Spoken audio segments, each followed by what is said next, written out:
Entonces, ya habíamos visto justamente que los sensores pueden clasificarse en cuanto a la fuente de energía, activos, pasivos, ¿sí?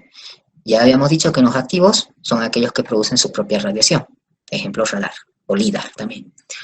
En los pasivos, de una manera más simplificada, decimos que dependen de la fuente externa que es comúnmente la radiación solar. En este ejemplo están, por ejemplo, los sensores como el mapeador temático del Landsat, el HRB, que es un sensor del SPOT, y el ABHRR, que pertenece a los satélites NOAA.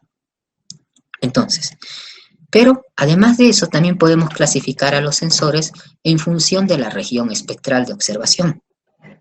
En este caso, tenemos los ópticos y los de microondas. Los ópticos utilizan como es característico por ser óptico, los espejos, los lentes y los prismas. Estos ópticos se dividen en dos, la reflexión, ópticos de reflexión y ópticos de emisión.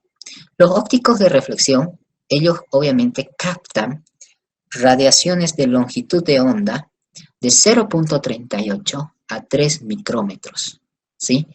¿Qué quiere decir esto? Que esto abarca la región del espectro electromagnético del visible, que va de 0.38 a 0.72 micrómetros, y del infrarrojo cercano, que va de 0.72 a 1.3 micrómetros, así como también el infrarrojo medio, que va de 1.3 a 3 micrómetros, ¿sí? Dentro de los ópticos también existen los de emisión, y en los de emisión nosotros podemos observar a partir en este intervalo de longitud de onda, de 7 a 15 micrómetros, y eso se refiere al infrarrojo térmico, ¿sí? Entonces, esta es otra manera de clasificar, en este caso, con relación a la región espectral de observación, y también están las microondas, ¿no? Los microondas van de 1 milímetro a 1 metro, ¿no? Ese es más o menos el alcance que ellos tienen. También existe una tercera clasificación. Además de la fuente de energía, además de la región espectral, también puedo clasificar los sensores en función al tipo de transformación de energía, ¿sí? Cuando me refiero al tipo de transformación de energía, me estoy refiriendo a cómo se transforma esa información de energía electromagnética que recibe el sensor, ¿sí? De manera, obviamente, una información que después va a ser utilizada por nosotros, ¿sí?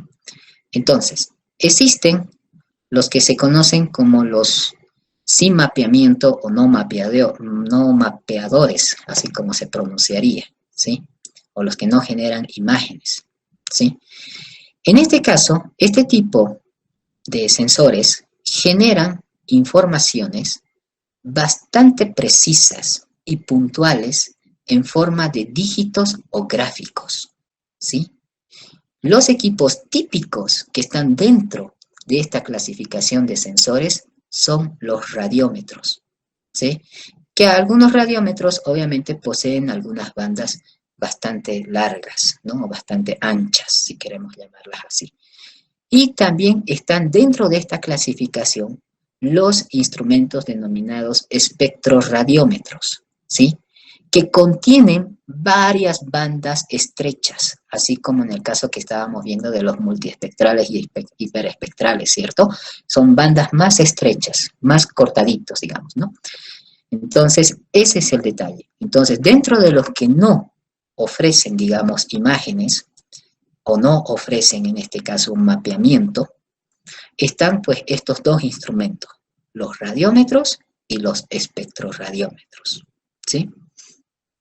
Ahora, los que generan imágenes, los mapeadores, los que pueden generar una imagen, obviamente los mapeadores generan imágenes, o sea, describen la variación espacial de la respuesta espectral de los objetivos observados, ¿sí? Dentro de ellos existen dos tipos, ¿sí? Los que nosotros llamamos de cuadros, ¿sí? Los cuadros o frames, ¿sí? Esos tienen la capacidad de formar una imagen en una única operación, igual que las cámaras fotográficas, ¿sí? Yo agarro, enfoco, tac, doy un clic, ya está. ya lo tengo mapeado todo, ¿sí?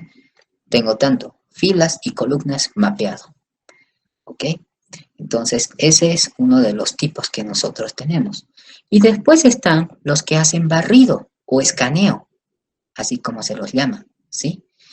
Esos forman imágenes a través de ciertas operaciones mecánicas. Hacen un barrido, ¿sí? Esos son otros tipos y uno de esos, bueno, los sensores que se utilizan, por ejemplo, este tipo de barra de escaneo, de sistema de escaneo para mapear imágenes, están, por ejemplo, el sensor de mapeo temático de Landsat, ¿no? Cuando son mecánicos, y en el caso de los electrónicos está el Spock, ¿no? Con su sensor HRB. El sensor HRB trabaja de manera electrónica. En cambio, el otro trabaja de manera, en este caso, mecánica, ¿sí? Entonces, hace ese tipo de trabajos, ¿ok? Ahora, dentro de los tipos de sensores que nosotros tenemos diferentes tipos de sensores, ¿no? De acuerdo a su clasificación. Entonces, tenemos una clasificación más o menos algo así, ¿no? Un sensor pasivo puede dividirse en tener, por ejemplo, una clasificación que haga escaneo y otro que haga sin escaneo. Dentro de los sin escaneos pueden haber sin imágenes y también con imágenes. En escaneo directamente estamos refiriéndonos a imágenes. En los sensores de tipo activo también tenemos sin escaneo y también con escaneo. Y también siguen la misma secuencia, sin imágenes, imágenes, y los de escaneo que obviamente me generan imágenes, ¿sí? Entonces, esos son los sensores, más o menos una clasificación del tipo de sensores. Siempre vamos a tener, tanto en el pasivo como en el activo, en los sensores, sin escaneo y con escaneo. Sin generación de imágenes, con generación de imágenes, ¿no? Vamos a tener una gran diversidad de sensores, una gran cantidad de sensores, obviamente con diferentes finalidades, pero obviamente vamos a ver algunas de ellas, no vamos a poder observar todas una por una, ¿sí? Sin embargo, hay libros justamente especializados solamente en sensores de percepción remota, donde ustedes van a poder, digamos, leer un poco más acerca de aquello y poder entender también un poco más acerca de cómo funciona cada uno de estos sensores y qué cosas lo componen para poder, obviamente, recibir la información de la radiación electromagnética emitida por los objetos terrestres que se encuentran en la superficie. ¿Sí? Muy bien. Hablemos de uno de los más característicos. Uno de los, digamos, de los tipos de sensores más comunes que son los escáneres, ¿sí? Los que vienen por escaneo, ¿sí? Que obviamente es los que también tal vez nos interesa más porque gracias a ellos podemos ver imágenes, ¿sí? Entonces, dentro de este tipo de escáneres, nosotros vamos a ver, por ejemplo, dos principales, ¿no? Uno es el sensor satelital electrónico, ¿sí? Manejan un concepto, obviamente, llamado el push broom, ¿no? ¿Qué significa? Barrido, ¿cierto? Hacia adelante, empuja hacia adelante. Es como si yo tuviera una escoba, ¿sí? Digamos que esta es la región que yo quiero detectar, ¿sí? Entonces, en este caso, es como si tuviera una escoba y empiezo a empujar hacia adelante, ¿sí? Y de esa forma voy formando la imagen satelital o recibiendo, en este caso, la información electromagnética, ¿sí? Este tipo de técnica utiliza el sensor HRB del satélite Spock. Muy bien. Entonces, yo voy escaneando, como dicen, línea por línea, pero en forma hacia adelante, de esa forma, ¿sí? Obviamente tiene un FOV, que después vamos a hablar de estas definiciones de FOV, ¿sí? Y ahora también tenemos un sensor dentro de los escáneres que podemos llamar un sensor electromecánico. ¿A qué se refiere el electromecánico? ¿Sí? En este caso es como un barrido. Yo tengo la escoba y hago esto, ¿sí? Voy avanzando hacia adelante y voy moviendo en este movimiento, ¿sí? Cuando yo, por ejemplo, barro mi casa, entonces hago ese movimiento. Y este tipo de sensores electromagnéticos hace ese movimiento, ¿sí? Va barriendo de esta forma, ¿ok? Entonces, eso es lo que nosotros llamamos un escaneo mecánico o también conocido como wishbone, ¿sí? ¿Quién utiliza este tipo de técnica? Lo utiliza justamente el sensor Landsat, en este caso, disculpen, el sensor de mapeo temático del satélite Landsat, ¿sí? Así como también el sensor llamado MSS, ¿no? Que también pertenece al Landsat, ¿ok? Entonces, de esa manera es como funciona, en este caso, este tipo de escáneres. Bien, pero esto tiene obviamente una explicación, ¿no? Por ejemplo, los sistemas de escaneo, barredura en portugués significa escaneo, son utilizados para generar las líneas de una imagen, basados en dispositivos electrónicos o mecánicos. La dirección de escaneo, en este caso, es perpendicular a la dirección de la órbita del satélite en la superficie, ¿sí? Si mi satélite está yendo así, entonces mi escaneo siempre va a ser perpendicular, ¿sí? Voy a hacer por eso línea horizontal. Él está moviendo y está escaneando. ¿Sí? Eso es lo que hace con el sistema de escaneo. Por eso hay dos tipos, como lo decía, ¿no? Las mecánicas y las electrónicas, o electromecánicas, si quieren llamarlas así. En el caso, por ejemplo, de los sensores del satélite del Landsat, que son los sensores MSS y el sensor de mapeo temático, el TM, por ejemplo, consiste, dice, en el acoplamiento de un espejo, ¿ya? Justamente al frente del radiómetro, con una inclinación de más o menos 45 grados, pudiendo oscilar ese espejo en un más o menos de 2.9 grados alrededor de esa posición. Entonces, la rotación de 5.8 grados del espejo corresponde a que yo voy a tener un campo de vista desde el sensor del satélite de 11.56 grados, un ángulo de vista, ¿sí? De 11,56 grados. Eso es lo que puede ver, en este caso, el escaneo mecánico en el caso de estos sensores del Landsat, ¿ya? En el caso de los escaneos electrónicos, como en el caso del satélite SPOT, por ejemplo, posee, dice, una barra aproximadamente con 3.000 o 6.000 células fotoeléctricas, ¿ya? Colocadas lado a lado para obtener píxeles de 20 o 10 metros de lado. Un escaneo electrónico, así como lo hace el Push-Brown, ¿no? Es realizado durante algunos millonésimos de segundos, millonésimas de segundos, cada vez que el satélite avanza de 10 o 20 metros. Agarra una faja de 10 metros o un ancho de 10 metros, escanea, pasa al siguiente, otros 10 metros, y así sucesivamente, va pasando y va pasando. ¿Sí? Entonces, eso es lo que hace un sistema de escaneo electrónico, ¿ya? Eso estamos hablando en cuanto a las partes horizontales, pero las columnas, obviamente, en los dos tipos de escaneos, son obtenidas a través del desplazamiento del satélite según su órbita, ¿ok? En este caso, la dirección de escaneo es paralelo a la órbita del satélite en la superficie. ¿Qué quiere decir eso? Digamos que esto es mi satélite, ¿sí? Y este satélite avanza hacia adelante y obviamente la adquisición de las columnas es en forma paralela, ¿sí? Voy avanzando y voy detectando, obviamente voy agarrando y justamente recolectando esa información de forma paralela con relación a las columnas, ¿sí? Con relación a la parte de las líneas, obviamente eso es perpendicular, ¿sí? Ojo con esa parte, cómo funciona en este caso este tipo de escáneres de los satélites. Muy bien.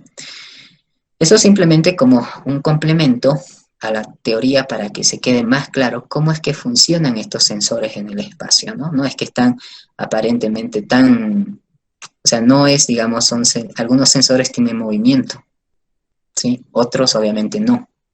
Entonces hay ese tipo de clasificaciones con relación a los sensores que utilizan las plataformas satelitales en este caso, ¿sí? Y obviamente de eso va a depender mucho, obviamente, cómo ellos adquieren las imágenes satelitales. Muchas veces nosotros nos preguntamos cuando tenemos una aplicación y queremos observar alguna característica de un objeto en la Tierra. Queremos a veces determinar qué sensor voy a usar. Hay un montón de sensores en las plataformas satelitales, en las plataformas incluso aéreas, ¿no? Hay diferentes tipos de sensores. Diferentes, incluso como ya hemos visto, hay sensores que generan imágenes, hay sensores que no generan imágenes. Todo depende de la aplicación a la cual nos estamos enfocando.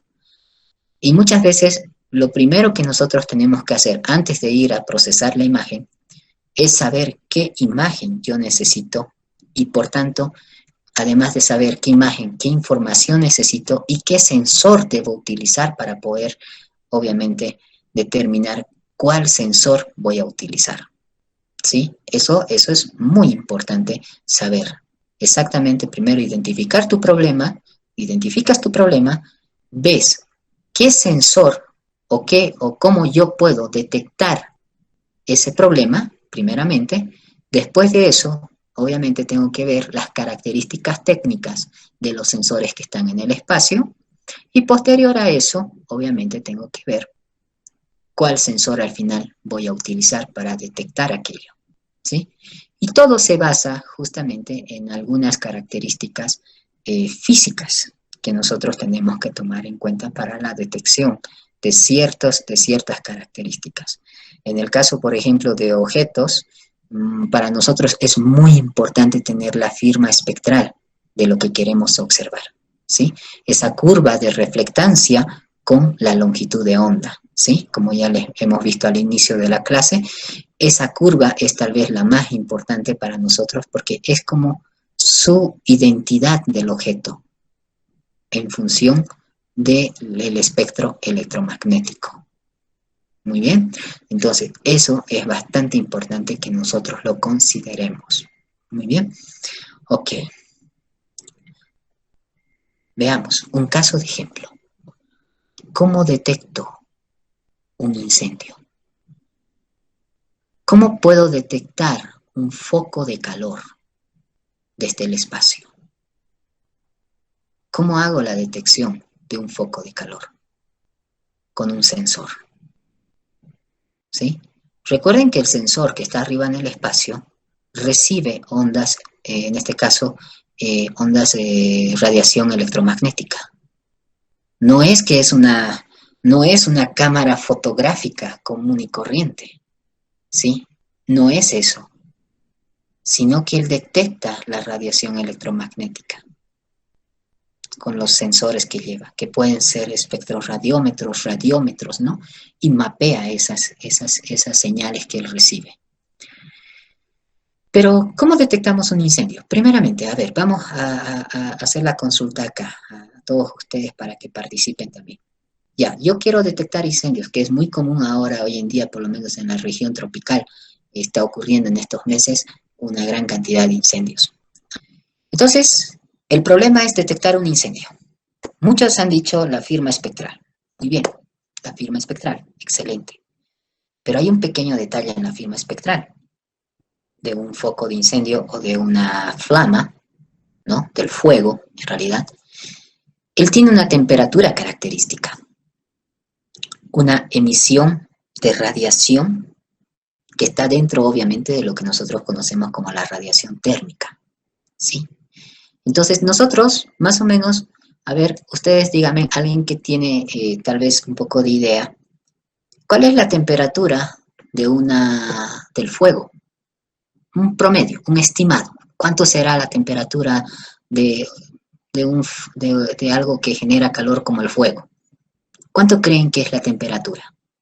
Lo que dijo hace rato uno de sus compañeros, entre 600 a 800 grados centígrados. Sí, varía.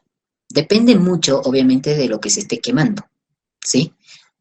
Obviamente, si yo quemo, digamos, materiales que tienen mucho poder energético, obviamente van a hacer aumentar la temperatura. Imagínense, no es lo mismo que yo queme una sustancia que esté mezclada con aluminio que una sustancia que no esté mezclada con aluminio, ¿sí? La temperatura, cuando hay una mezcla de aluminio, pues incrementa mucho más, va a aumentar más, digamos, la temperatura en este caso, del fuego, ¿no? De la flama, en este caso.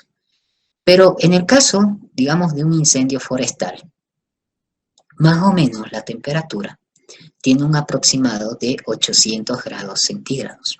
Por ahí va, ¿sí? Esa temperatura más o menos tiene, unos 800 grados centígrados.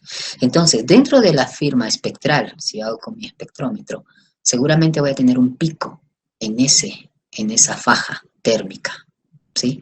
En la parte de la longitud de onda térmica del infrarrojo, seguro que voy a tener un pico, ¿sí? Y ese pico es el que me está diciendo que justamente es lo que está emitiendo como radiación electromagnética hacia mi sensor. Pero para entenderlo más claramente, tenemos que hablar un poquito de lo que son algunos conceptos físicos. Y unos conceptos físicos para la parte térmica, que lo vamos a volver a ver más adelante cuando estemos en el capítulo de la parte física, es un concepto llamado la ley de desplazamiento de Wien, ¿sí? Esta ley de desplazamiento de Wien vale justamente y solamente cuando trabajamos con cosas térmicas, ¿sí? En la ley de desplazamiento de Wien, nosotros vamos a encontrar una curva, una gráfica, la cual nos va a distinguir más o menos cuál es la curva correspondiente a lo que nosotros buscamos. Fíjense, esta es una curva característica de lo que es la ley de desplazamiento de Wien. Longitud de onda, acá lo tengo la longitud de onda, y acá tengo la energía radiada, ¿sí? En el eje Y tengo la energía radiada relativa, ¿sí? Y estas curvas que ustedes están viendo acá son curvas de temperatura, ¿sí? Aquí están viendo unas curvas, esas son las curvas de temperatura. Esta región que está acá, entre 0.4 y 0.7, como ya sabemos, es la región visible, donde tenemos la luz visible. Esta es nuestra franja de luz visible, ¿sí? Y acá, estos puntos máximos, estos picos, son justamente las temperaturas promedios, ¿sí? En la escala, obviamente, de Kelvin, de la temperatura de Kelvin. Fíjense más o menos por acá, ¿qué es lo que yo tengo? Por si acaso no era 800 grados centígrados, era 800 Kelvin, mil disculpas, ¿sí? Entonces está más o menos hasta 600 grados centígrados más o menos, ¿ok? Ahora, fíjense en acá, esta curva de aquí es característico del aire líquido. El aire líquido ustedes saben que es un poco frío, ¿cierto? Y en temperaturas Kelvin, esto vale más o menos 79 kelvins aproximadamente, ¿sí? Su pico más alto. Esta es la curva de temperatura. Acá tenemos el hielo seco. Fíjense en cómo es la curva de temperatura del hielo seco y su punto máximo lo tiene en 195 kelvins. La Tierra también emite una temperatura, una radiación, y esa es más o menos 300 kelvin, ¿sí? ¿Cuánto es en grados centígrados 300 kelvin? 27, ¿cierto?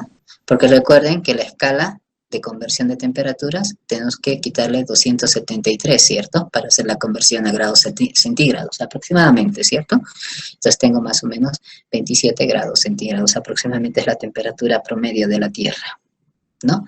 Y eso obviamente, esa temperatura me genera radiación. Entonces ahí es donde yo tengo justamente mi pico de más o menos 300 Kelvin.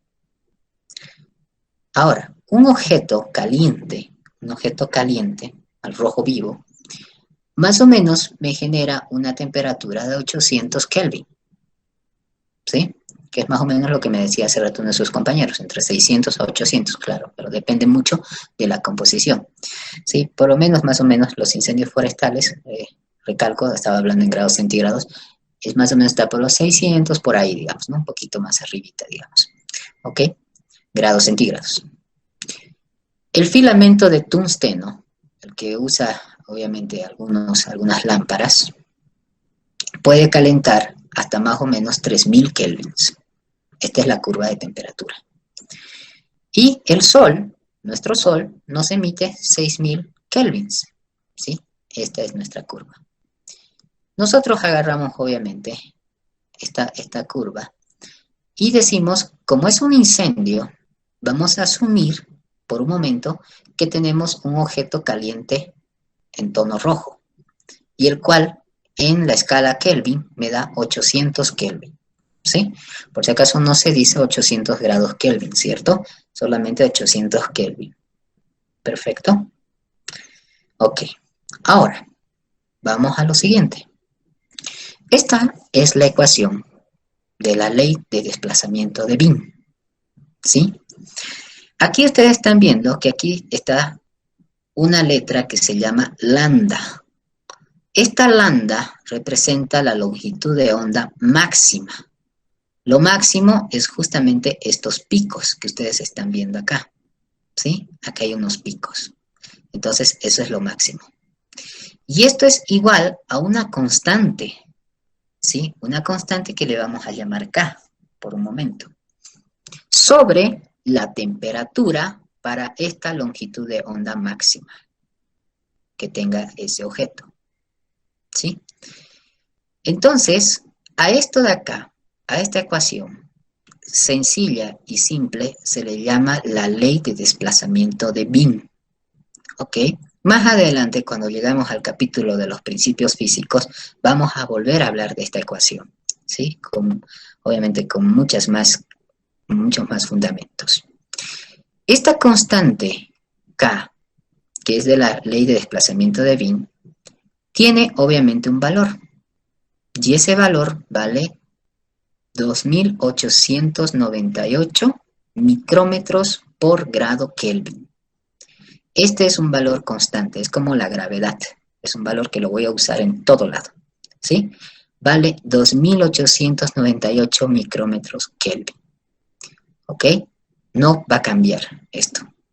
Esto es válido en la Tierra, en toda la, en este caso, en todo el universo, ¿sí? Y lo divido entre la temperatura de los 800 Kelvin, que me dice en esta curva del desplazamiento de Wien. Entonces agarro y coloco 800. ¿Cuánto me sale esto de acá? 2898 entre 800. Kelvin con Kelvin se va y me queda en micrómetros. ¿Cuánto me da? Para ser más exactos, 3.62, ¿verdad? Ahí tenemos que la longitud de onda máxima para detectar un incendio es de 3,62 micrómetros. Esa es la longitud de onda que yo tengo en base al uso de la ley de desplazamiento de Wien. Bueno, ya sé que un incendio me genera una longitud de onda máxima de 3.62 micrómetros, ¿cierto? Ahora la pregunta es,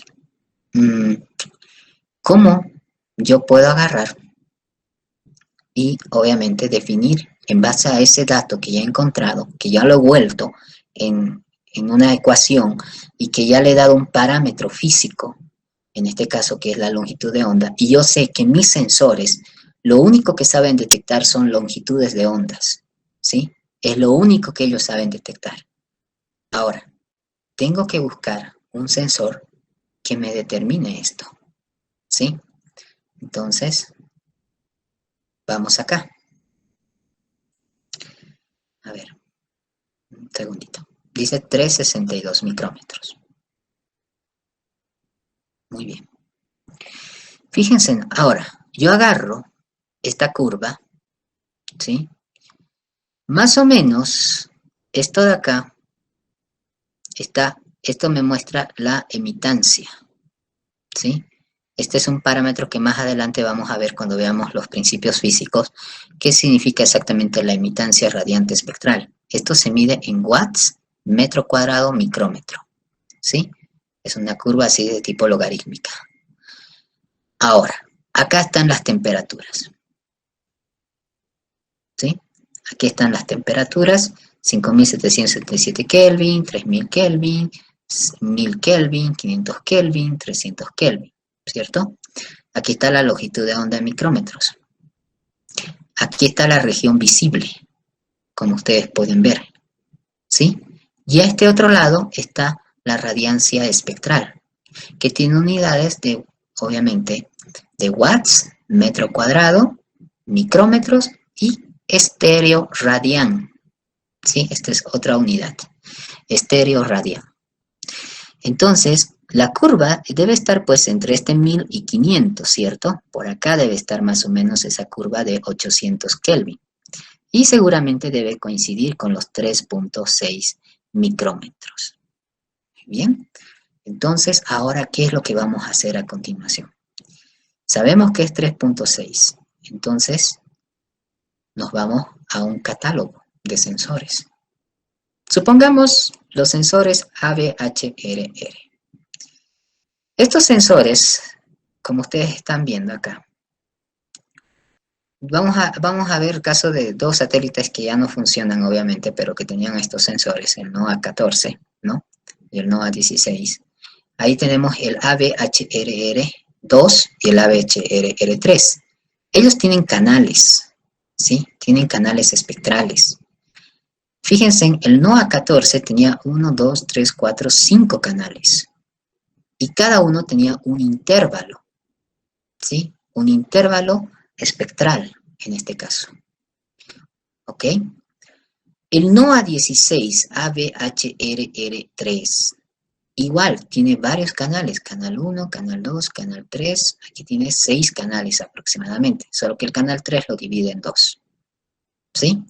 Son esas franjas espectrales que hemos visto en la resolución espectral, ¿cierto? Eso mismo. Está delimitando de qué punto a qué punto van sus franjas en este caso. A ver, observando esta información técnica de los sensores, ¿cuál de estos, además del sensor, que ya sabemos que va a ser el ABHRR, cuál canal yo utilizo para detectar incendios? Es por ese motivo, entonces, que yo voy a usar, no me ha salido el yo voy a usar este canal de acá. ¿Sí? Si quieren, aquí lo voy a dibujar. En un segundito. Voy a marcarlo. Es este canal el que sería válido para este sensor, por lo menos, para detectar incendios. Entonces, me interesa obtener información de ese canal para poder detectar los incendios, en este caso forestales, ¿sí? De este otro, del ABHRR3, haría lo mismo, ¿sí? Yo agarro y este también está dentro de ese intervalo, ¿sí? ¿Se entiende? ¿Se entiende la idea de cómo yo debo escoger qué sensor y qué canal yo debo utilizar para poder hacer un análisis, como en este caso de este ejemplo? Ahora ya ustedes ya tienen una percepción diferente de cuándo yo voy a usar una cierta imagen y qué tipo de imagen yo voy a usar de acuerdo a mi problema que yo tenga, ¿sí? No es lo mismo que yo agarre y obviamente seleccione cualquier sensor, ¿no? O me digan, ah, no, mira, ¿sabes qué? El sensor MODIS hace esto. Usa la banda 3, mezcla banda 1, 2 y 3, o la banda 3, 4 y 5, y te va a salir lo que tú necesitas. Ojo con eso. Nosotros estamos aprendiendo de una manera diferente. Estamos aprendiendo desde el punto de vista del concepto mismo físico y el concepto, obviamente, técnico de por qué utilizamos esas bandas, ¿no? Y eso es lo que yo quiero que ustedes aprendan. El por qué hacemos tales cosas y el por qué usamos tales cosas, ¿no? No es simplemente agarrar y decir, ah, no, bueno, yo voy a usar este porque todo el mundo lo usa, ¿no? Todo el mundo lo hace y bueno, yo lo voy a utilizar en este caso, ¿no? Entonces, no se trata de eso, sino se trata de que ustedes mismos entiendan el por qué están usando tal sensor y tal canal. Muy bien. Entonces, muy importante para ustedes, por lo menos, comprender justamente este tipo de condiciones cuando yo quiero analizar algo. Entonces, usted se va obviamente, la mejor herramienta es el Google, ¿no? Y en el Google, obviamente, usted coloca el satélite y las bandas espectrales que tiene. A veces aparecen estos cuadros, como usted está viendo acá, ¿sí? Entonces, en estos cuadros, aquí por ejemplo, nos va a indicar las bandas. A mí me interesa esto. ¿Cuáles son las bandas de trabajo? ¿No? Aquí me indica justamente cuál es la longitud de onda que tiene esa banda. ¿Sí? 0.45, 0.53, 0.63, ¿cierto? Entonces, en estas tengo que ir seleccionando cuál es el mejor para justamente lo que yo quiero analizar. Sentinel igual, fíjense, aquí está, ¿no?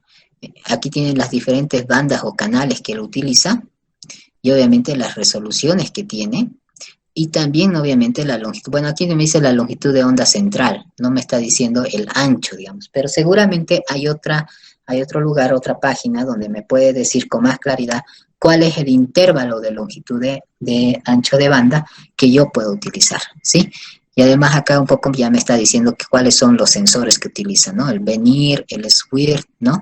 Entonces me está indicando eso.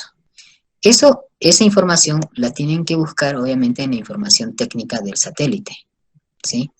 Por ejemplo, a ver, voy a poner el SPOT, ¿sí?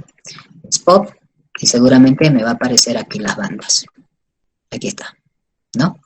Como ustedes están viendo, acá simplemente me interesa eso. Hay algunas páginas que muestran esta información, aquí están los sensores, ¿no? Y ahí está la resolución, pero creo que no me está diciendo, no, aquí están los canales, la resolución espectral, ¿no? ABHRR, canal 0.58, 0.68 y así, ¿no? 3.55, 3.93. Incluso me dice la resolución espacial en metros, ¿no? Fíjense, su resolución espacial es bastante grande, ¿sí? Anchura de escaneo, frecuencia temporal, cada cuánto tiempo, qué tipo de órbita tiene ese satélite y el periodo operacional, ¿no? Esto aparentemente viene desde los NOAAs, los primeros NOAAs viene utilizándose, o NOAA 8, desde el NOAA 8 viene utilizándose este sensor ABHRR desde 1983. Eso quiere decir que pues debe haber un montón de información de datos con este tipo de sensores, ¿no? Meteosat, aquí está, sistema de sensor, MSS, y la resolución espectral, ¿no? Tiene 3 canales y ahí están más o menos los canales para este sensor. Entonces aquí yo tengo que buscar cuál es el que más me conviene, digamos, ¿no? Cuál es el que más se aproxima a lo que yo estoy buscando. Este es otro satélite, el ERS-1, fíjense.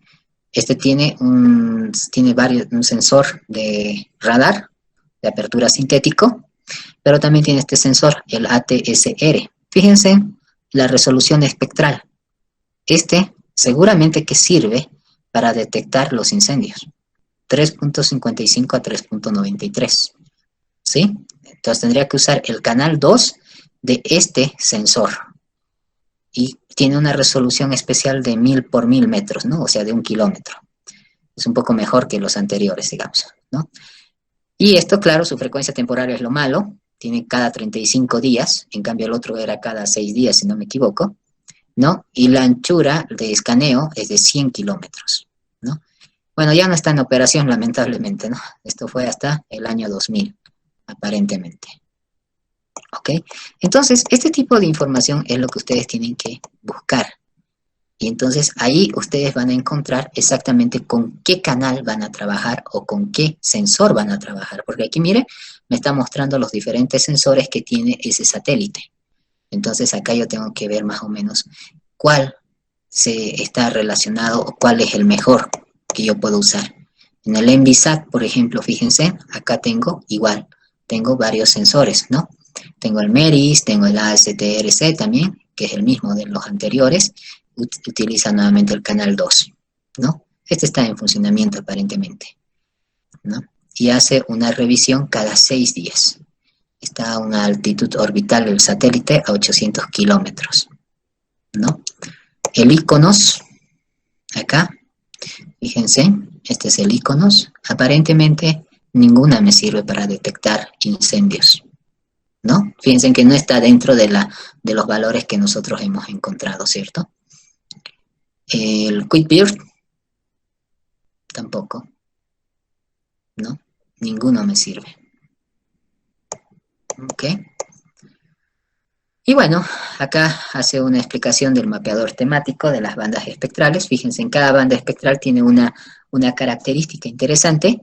Por ejemplo, la banda 1 del mapeador temático de Landsat, que lo vamos a ver más adelante, obviamente, con más calma esto, pero ya que estamos aquí, un poco para hablar de ello, trabaja, fíjense, la banda 1 en una longitud de onda de 0,45 a 0,52. ¿Qué quiere decir eso? Que puede detectar tanto el azul y el verde, ¿sí? Entonces, gracias a esa combinación, nosotros podemos tener una máxima penetración en el agua. Es útil para hacer cartografía batimétrica en aguas poco profundas y útil para distinguir lo que es la vegetación y obviamente las regiones forestales, digamos, ¿no? En este caso, tiene esa utilidad. Después, acá en la banda 2, tengo de 0,52 a 0,60, que eso está obviamente en el verde, ¿sí? Y esto obviamente está más relacionado con la reflectancia de la vegetación, ¿sí? Y es útil para evaluar el vigor de las plantas. La banda 3 está entre 0,63 a 0,69, esto está obviamente más o menos en el intervalo de longitud de onda del rojo, y coincide con una banda de absorción de la clorofila, ¿no? Y esto es importante, esta banda, para discriminar los tipos de vegetación que existen, o los tipos de cultivos que existen. En la banda 4 está de 0,76 a 0,90. Ahí es obviamente el IRF reflejado, ¿no? Entonces ahí eso también nos ayuda a determinar el contenido de biomasa, ¿no? Y obviamente también sirve para cartografiar las costas marinas, ¿no? ¿Ok? Y en la banda 5, fíjense, acá la banda 5, va de 1,55 a 1,75 y obviamente es también infrarrojo, en este caso reflejado, y esto nos indica, obviamente, el contenido de humedad del suelo y la vegetación. Este tiene, bueno, una penetración en nubes bastante delgadas, bastante no muy densas, y da un buen contraste entre los tipos de vegetación que puede encontrar. La banda 6, entre 10,4 a 12,5, trabaja en el térmico del infrarrojo. Entonces, lo que puede hacer es detectar las imágenes nocturnas, ¿sí? Obviamente eso sirven para hacer algunas estimaciones con imágenes nocturnas. Por ejemplo, una de las aplicaciones con imágenes nocturnas que yo me acuerdo que, bueno, alguna vez he realizado este trabajo bueno, en la Agencia Boliviana Espacial también hemos realizado este trabajo, que era justamente para detectar más que todo el efecto socioeconómico en alguna región. Supongamos que yo, por ejemplo, llevo como gobernación o como encargado del municipio o de la provincia, llevo a una cierta población, digamos, sé que hay más población, entonces yo tengo que darle ciertos servicios, como el caso de servicio de electricidad, ¿cierto? Iluminar sus calles y cosas así. Entonces, al tener imágenes nocturnas de diferentes épocas, meses, o cada año, yo puedo detectar cómo va evolucionando esas poblaciones, cómo van creciendo en función a la iluminación que puede tener el lugar, digamos, ¿no? Entonces, ahí es donde obviamente se aplican, en este caso, las imágenes nocturnas que pueden capturar algunos satélites. Y entre 2,08 a 2,35, que también es infrarrojo reflejado, coincide, dice, con la banda de absorción causada por iones de hidroxilo en minerales. El cociente de las bandas 5 y 7 se usa para destacar rocas alteradas hidrotérmicamente asociadas con depósitos minerales. Como están viendo, el Landsat, ninguna de sus bandas sirve para detectar incendios. ¿Sí? No tienen esa aplicación, no tienen esa funcionalidad. ¿Ok? Entonces, no se puede hacer con Landsat, ¿no? Una detección de incendios, obviamente, claramente, digamos, no está diseñado para eso, ¿sí? Entonces yo tengo que irme a los otros satélites que obviamente tienen esa resolución espectral. Y tengo que buscar en base a esa resolución espectral dónde entra lo que yo estoy buscando. Solo, claro, ¿cuál es la diferencia entre la ley del movimiento de bien versus la firma espectral? ¿En qué más o menos es la Lo que diferencia? pasa es que BIM se refiere solamente a un punto en específico, a una temperatura. Solamente vale para trabajar con cosas térmicas, ¿sí? Para eso nos sirve, para identificar las cosas térmicas, ¿ok? La ley de BIM.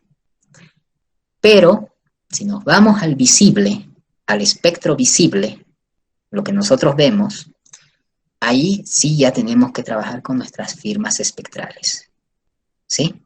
Ahí sí ya sí o sí tenemos que trabajar. Obviamente, la firma espectral también vale para la ley de BIM, pero no vamos a ver nada, no vamos a ver una curva así, digamos, interesante, sino va a ser simplemente un pico, una subida y bajada, ¿sí? Nada más vamos a poder observar. Pero sí se puede hacer su firma espectral del fuego, pero su firma espectral del fuego depende simplemente de un punto de temperatura, nada más, ¿sí? Entonces, ese es el detalle. A ver, déjenme mostrarles una curva de reflectancia. Fíjense, esta es una curva de reflectancia, son las curvas de reflectancia, ¿sí? Esto lo vemos nosotros en el visible, ¿sí? En la franja del visible, ¿no? También un poco en el infrarrojo cercano. Pero más o menos cada material, cada compuesto, tiene su propia curva característica, ¿sí? Es como decir su firma de ustedes. Cada uno de ustedes tiene una firma. Entonces, por eso los reconocemos, ¿no? A veces por la firma que tiene. Y sabemos que es usted. Aquí, por ejemplo, la goetita, miren cómo es su curva, es diferente. Y acá otro material llamado jarosita tiene esta curva, ¿no? Y la hematita tiene esta forma. Lo mismo pasa con la vegetación. Cuando la vegetación es saludable, tiene una forma, su curva, su firma espectral. Cuando la vegetación no es, digamos, no es saludable, entonces tiene otra curva. Por eso es importante estudiar las firmas espectrales para saber con qué sensor yo voy a detectar justamente esas condiciones. Vamos a ver un poquito acerca del SPOC. Un segundo, está cargando demasiado. Pero acá se puede ver, ¿sí?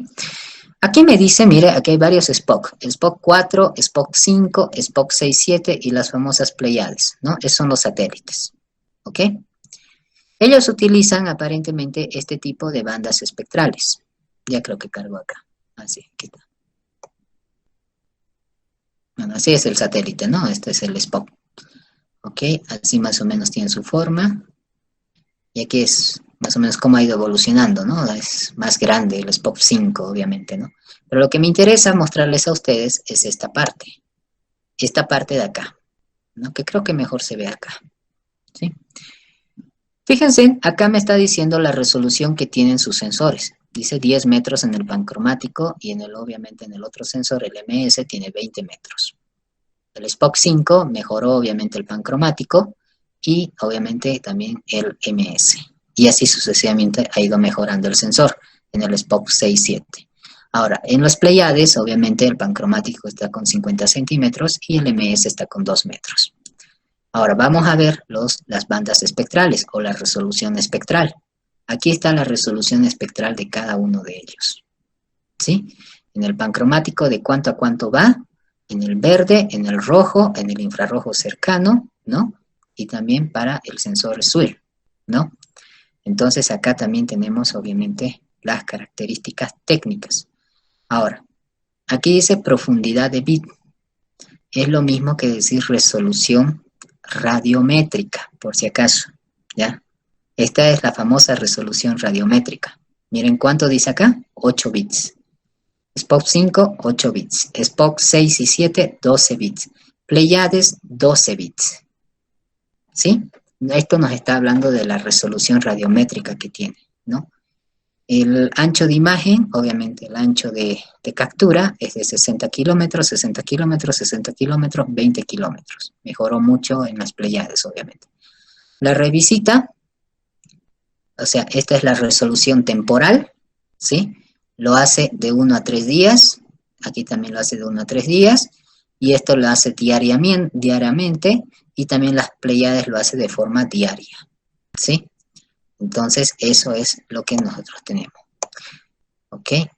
Aquí, obviamente, en el caso del SPOP 6 y 7 es diariamente cuando ambos satélites están en operación, ¿no? Uno y el otro se turnan, ¿ok? Entonces, es de esa manera como funciona esto. Entonces, esa es la información técnica que nosotros tenemos que conseguir cuando vamos a escoger qué sensor utilizar para justamente realizar nuestras aplicaciones o realizar nuestro trabajo, ¿sí? Entonces, ¿queda comprendido esta parte?